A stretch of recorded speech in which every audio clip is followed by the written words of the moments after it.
आपण पाहत आहात नाशिक खबर न्यूज, जनतेचे हक्काचे व्यासपीठ। घरगुती गॅसचा अवैध वापर तेजीत, प्रशासनावर गंभीर आरोप। मुंबई राज्यात घरगुती LPG गॅस सिलेंडरचा व्यावसायिक कारणांसाठी होणारा अवैध वापर मोठ्या प्रमाणात वाढत असल्याचा गंभीर आरोप ग्राहक दक्षता कल्याण फाउंडेशनने केला आहे। प्रशासनाच्या दुर्लक्षामुळे गॅस माफियांचे धाडस वाढले असून सरकारच्या महसुलाला मोठा फटका बसत असल्याचा दावा करण्यात आला आहे। फाउंडेशनचे राष्ट्रीय अध्यक्ष नितीन सोळंके यांनी प्रधान सचिवांना पाठवलेल्या पत्रात कोल्हापूर, सोलापूर, नाशिकसह अनेक जिल्ह्यांमध्ये वाहनांमध्ये अवैध रिफिलिंग सुरू असल्याचे फोटो आणि व्हिडिओ पुरावे दिल्याचे म्हटले आहे। राज्यातील 20 प्रमुख जिल्ह्यातील 2490 संशयित व्यावसायिकांची यादी देऊनही कारवाईचा ठोस अहवाल नसल्याचा आरोप त्यांनी केला आहे। मागील 5 वर्षात अवैध वापराबाबत 571 FIR दाखल झाले असले तरी वारंवार होणाऱ्या स्फोटांच्या पार्श्वभूमीवर दक्षता पथकांनी विशेष मोहिमा का राबवल्या नाहीत असा सवालही उपस्थित करण्यात आला आहे। तसेच तेल कंपन्यांचे संगणकीकरण प्रक्रिया आणि ग्राहकांचे बायोमेट्रिक eKYC पूर्णत्वाबाबतही माहिती जाहीर करण्याची मागणी करण्यात आली आहे। तातडीने उच्चस्तरीय बैठक घेऊन कठोर कारवाई न झाल्यास हा काळा बाजार सर्वसामान्यांच्या जीवावर बेतू शकतो असा इशारा फाउंडेशनने दिला आहे। नमस्कार, मी नितीन सोळंके, ग्राहक दक्षता कल्याण फाउंडेशन या स्वयंसेवी संस्थेचा संस्थापक आणि राष्ट्रीय अध्यक्ष आहे।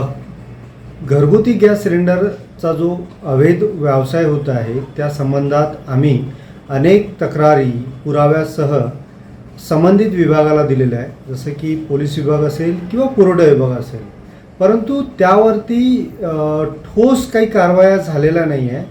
या विषयाचं सोयरसूक जे आहे ते दिसत नाही आहे प्रशासनाला। तेल कंपनी आणि पुरवठा विभागाला वारंवार हे देऊनसुद्धा या गंभीर विषयाचे सोयरसूतक नसल्याचे दिसते।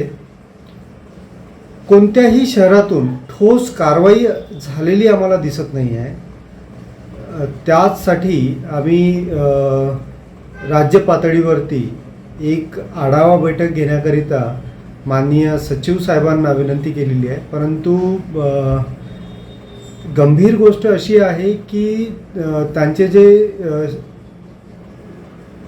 सेक्शन ऑफिसर आहेत त्यांनी सर्व DSOंना म्हणजे जिल्हा पुरवठा अधिकाऱ्यांना पत्र पाठवले की याबाबत काय कारवाई केलेल्या आहेत त्याचा तुम्ही अहवाल पाठवा, परंतु अद्याप अहवाल आला नाही। 6-7 महिने झाले जे कक्ष अधिकारी आहेत त्यांनी पत्र काढून त्यांना अहवाल जमा करायला सांगितलं, पण तरीसुद्धा स्थानिक पातळीवरती तो अहवाल जमा झाला नाही किंवा तो दिला गेला नाही, त्यामुळे ही बैठक पण झाली नाही।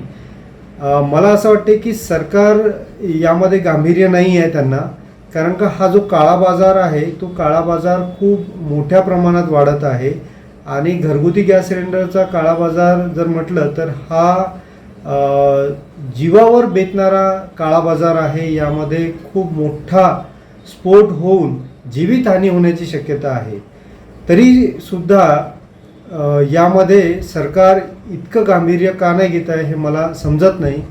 यांचे काही प्रशासनाचे काही जे गॅस माफिया आहे यांच्यासोबत तर काही साठेलोटे नाही आहेत, हा प्रश्नही उद्भवतो याच्यामधून।